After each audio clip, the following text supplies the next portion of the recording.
diyelim ki bir hafta sonra yayınlanıyor. Ne anlamı kaldı? Hele de güncel bir haber. Sadece bizim konuştuğumuz sosyal medya bağımlılığı vesaire değil ama güncel bir haber olduğunu düşünün. Ne anlamı kaldı? Hiçbir anlamı kalmadı. İşte İran'daki o gün patlama noktasında söylüyorum. Bu patlamayla ilgili haber yapacağız. Bir hafta sonra haber vermemizin hiçbir anlamı yok. Teknolojiye, yeniliğe direnmenin bir anlamı yok. Bu bizim toplumsal anlamda bence en büyük hatalarımızdan birisi zaten. Matbaanın geç gelmesi, gazetenin hayatımıza geç girmesi ya da değerlerimizi koruyabilecek tarzda insanların radyo, televizyonlardan şimdiye kadar hep şeytan işi diyerek uzak durması, sosyal medyaya aynı şekilde yaklaşmaları, bu bizim en büyük handikaplarımızdan birisi zaten. Ama bununla birlikte sosyal medyanın yenilikçi bir medya olarak hayatımıza girmesinden sonra elbette ki hayatımızdaki birçok şey değişti olumlu anlamda. Fakat bununla birlikte elbette bazı olumsuzluklar da var. Bunların başında da bağımlılık geliyor. Bir yerden sonra artık sosyal medya bağımlılığı hem hayatımızı olumsuz yönde etkiliyor hem de insan ilişkilerimizi olumsuz yönde etkiliyor.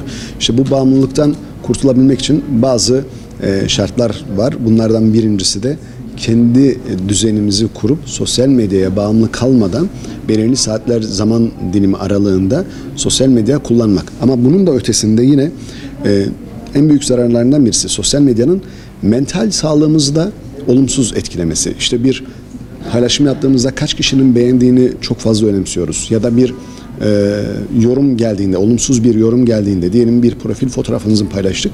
Bu profil fotoğrafımıza birileri mutlaka olumsuz yorum yapabiliyor. Yorum yaptıklarında bu bizim mental sağlığımızı da olumsuz manada etkileyebiliyor. Yine bununla birlikte en önemli handikaplardan birisi de sosyal medyada özel hayatın ihlali söz konusu.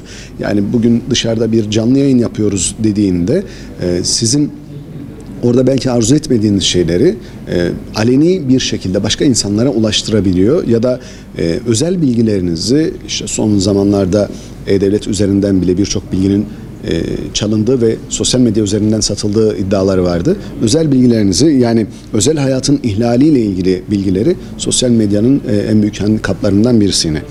Bununla birlikte tabii sosyal medya bağımlılığından bahsetmişken zaman yönetiminin de zorluklarına yine bu handikaplardan birisi olarak değerlendirebiliriz. Çünkü ne kadar çok sosyal medyaya girerseniz o zaman diğer hayatınızdan çalmış oluyorsunuz tabiri caizse. İşte bunu doğru kullanmadığınız zaman da hem aile ilişkileriniz bundan etkileniyor mental sağlığınız kadar, hem arkadaş ilişkileriniz bundan etkileniyor, hem de dışarıdaki birçok güzelliği belki de görmemize engel oluyor. Bir olayı bizzat yaşamaktan ziyade artık başka insanlara yansıtmak. Yani hepimiz artık bir gazeteci gibi görev yapıyoruz ve başka insanlara yansıtma derdindeyiz. Güzel bir konser ortamındaysak eğer, o konserin güzelliğini yaşamaktan ziyade, bir tiyatroya, bir sinemaya gittiğimizde onun güzelliğini yaşamaktan ziyade insanlara burada yaşananları anlatma derdine düşüyoruz. Bu da biraz daha işin haz boyutuna geçiyor. İşte hız ve haz çağında bu da insanı yanlış bir şekilde etkileyebiliyor. Bu da yine olumsuz handikaplarından, sosyal medyanın handikaplarından birisi olarak düşünebiliriz. Aynı zamanda tabii sosyal medyanın en büyük problemlerinden birisi de yalan haber, dezenformasyon, algı yönetimi, kitle yönetimi. Bu da yine kitlelerin yanlış bir şekilde yönelmesine, işte özellikle mülteciler üzerinde bunu çok yaşadık. Geçtiğimiz yıl yaşadığımız deprem felaketinde gerçekten çok büyük bir şekilde yaşadık. Çeşitli yalanlarla, dezenformasyonlarla halkı olumsuz yönde etkileyen, yönlendiren insanlar vardı. Bunu da yaşadığımız zamanı hatırladığımızda gerçekten de hem insanları, kitleleri, toplumları birbirine düşürüyor, hem de aynı zamanda farklı problemlerin de ortaya çıkmasına neden oluyor. Aynı zamanda yine kendimizi hayattan dışladığımız için de sosyal izolasyona da sebebiyet veriyor. Bu da bir handikaplardan birisi. Evin içine giriyoruz, artık bireyselleşiyoruz, bencilleşiyoruz ve hep kullanırken bile, hayatta günlük dilde kullanmaya başladığımızda bile ben dilini kullanmaya başlıyoruz. İşte bu da yine insanı olumsuz yönde, sosyal medyanın olumsuz yönde etkilediği alanlardan bir tanesi. Yine günlük hayatta akran zorbalığı diyoruz ya da fiziksel zorbalık, işte taciz iddiaları var. Sosyal medyada da siber zorbalık var, siber taciz var. Yine bu da sosyal medyanın handikaplarından birisi. Sizden izin almadan sizin görüntülerinizi sosyal medyada yazıp ya da söylediğiniz bir cümleye gazeteci deyimiyle takla attırıp onu farklı bir şekilde insanlara sunarak, aslında olmayan bir şey varmış gibi söyleyerek yine siber bir zorbalık uygulayabiliyor sosyal medya kullanıcılarının bir kısmı. Bu da tabii kitleleri yönetme noktasında önemli adımlardan birisi ama yanlış adımlardan birisi. Bir de son olarak dikkat dağınıklığını söyleyebiliriz. Çünkü belli bir zamandan sonra sürekli açık bir ekrana bakmak insanları olumsuz yönde etkileyebiliyor.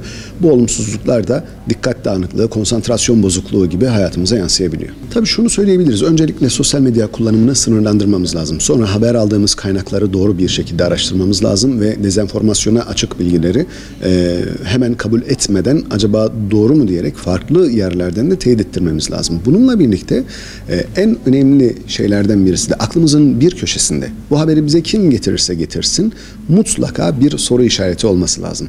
Acaba böyle olmama ihtimali var mı? Bu soru işareti hayatımızda olursa o zaman biraz daha az etkileyebilir orada paylaşılanlar bizleri. Bir de özel hayatımızla ilgili de paylaşımlarımıza çok dikkat etmemiz lazım. Çünkü sosyal medyada paylaştığımız hiçbir şey kaybolmuyor. Bugün çok gurur duyarak paylaştığımız bir yazı, bir fotoğraf, bir video yarın bizim için çok kötü şeylere vesile olabilir. O yüzden bunlara da çok dikkat etmemiz lazım. Toplumsal olayla ilgili bir kamu görevlisinden bilgileri alıyorsak, aynı zamanda bu olayı gören şahitler varsa, mesela bir trafik kazası yaşanıyor.